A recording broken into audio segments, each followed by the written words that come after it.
This story reminds us that courage and perseverance can transform even the darkest struggles into the brightest victories. Your fight today can become someone else's hope tomorrow. Never underestimate the power of a single decision to keep going. So stay with us till the end.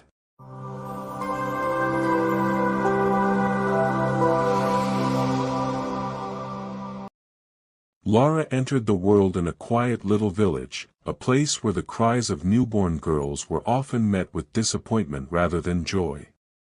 Her father abandoned the family when she was barely 3 years old, leaving her mother to raise 3 children with nothing but a small patch of land and sheer willpower. Life in the village was unforgiving. Hunger was a frequent guest, and dreams were considered luxuries too expensive to afford. Lara's home was a crumbling clay house with no electricity, where nights were dark and days were long, yet she carried within her a spark that refused to die. Every morning, she watched other children walk past her home with neatly pressed uniforms and books in hand, heading to school. Her little heart would ache, and she would whisper to herself, "One day, I'll be there too." But that dream seemed impossible when even buying food was a challenge. Relatives often mocked her mother, saying she should save for Lara's marriage instead of wasting money on education. Lara could feel the weight of those words, but she refused to let them chain her future. She spent her days helping her mother fetch water, collect firewood, and take care of her younger siblings, but deep down, she held on to a quiet determination, a voice that told her she was meant for something more. At night, as the village slept under a blanket of stars, Lara would sit outside, staring at the sky, imagining a life where she could read, learn, and change her destiny. Though she had no books and no classroom, her dream burned brighter than any lantern, and in those moments of silence, she made a promise to herself: she would rise above her circumstances, no matter how heavy they were. Lara's mother eventually gathered enough courage to enroll her in the local government school, a small building with broken windows, cracked walls, and barely enough benches for the students. For Lara, however, it felt like stepping into a new world. The first day she held a book, she clutched it to her chest like a treasure. But education came with its own struggles. The classrooms were overcrowded, the books were torn and shared among 3 students at a time, and teachers often didn't show up, leaving the children to teach themselves. While many of her classmates would skip school to play or help their families, Lara stayed behind after every class, trying to learn as much as she could from the scribbles on the old blackboard. She would collect discarded pages from the ground, stitch them together, and make her own notebooks. To support her schooling, Lara began making handmade crafts from straw and clay and selling them in the market on weekends. The few coins she earned went straight into buying pencils, notebooks, and exam fees. Sometimes she went without lunch, quietly saving the money her mother gave her so she could buy a second-hand dictionary.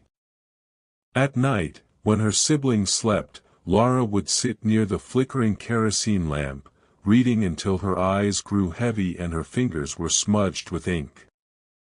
The villagers often mocked her, saying a girl's place was in the kitchen, not in school, but Lara ignored the whispers and kept walking toward her dream. She knew every word she learned, every page she read, was another step closer to the life she imagined. Even on days when rain poured through the leaking school roof or when she had to walk barefoot for miles because her slippers had torn, Lara never missed a class. Education became her silent rebellion, her way of proving to the world that she would not be defined by the life she was born into. By the time Lara turned 16, her determination had begun to stand out, and not everyone in the village was happy about it. Whispers grew louder, and pressure from relatives became unbearable. "She is old enough to get married now," they told her mother, warning that if she waited longer, no good proposals would come. Some even mocked Lara to her face, saying, "Books won't fill your stomach or build your future." For the first time, Lara felt the weight of despair pressing down on her dreams.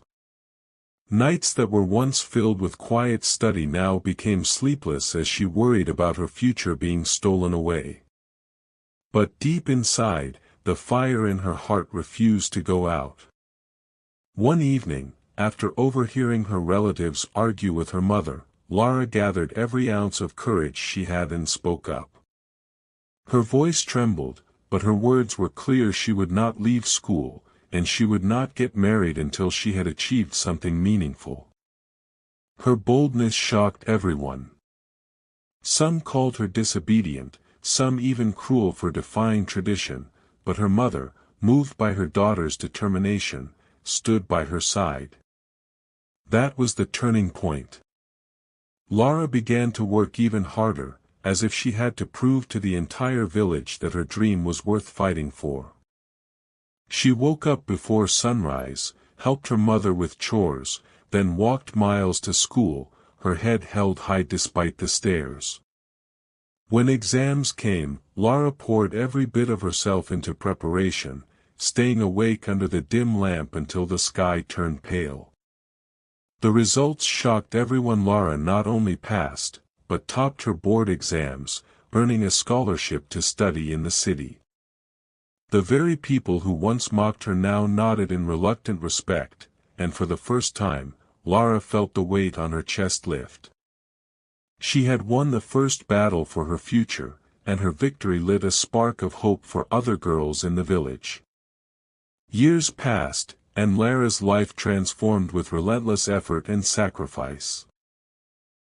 In the bustling city, she faced new challenges: loneliness, financial struggles, and the constant fear of failure, but she refused to let those struggles crush her spirit. She studied during bus rides, worked part-time jobs to cover her expenses, and kept reminding herself of the promise she had made on those starry nights back in her village. Each small victory, passing a difficult exam, buying her own books, winning a scholarship renewal, became a silent celebration of her resilience. Finally, after years of hard work, Lara graduated with top honors and secured a job that paid enough to support her family. But her heart never forgot the little girl she once was, sitting under a flickering lamp, dreaming of a better life. With the money she saved, Lara returned to her village and began something no one expected. She built a small school right where she once stood, watching other children go to class. The day the school opened, dozens of little girls gathered, some shy, some excited, clutching new books in their hands. Lara stood at the entrance, her heart swelling with pride and gratitude. She was no longer the girl fighting for a chance, she was the woman giving others a chance to dream. Parents who once mocked her now brought their daughters to her, asking her to teach them. That evening, as the sun set behind the fields, Lara sat quietly outside the school, tears rolling down her cheeks. She had not just changed her destiny, she had changed the destiny of every girl who would walk through those doors.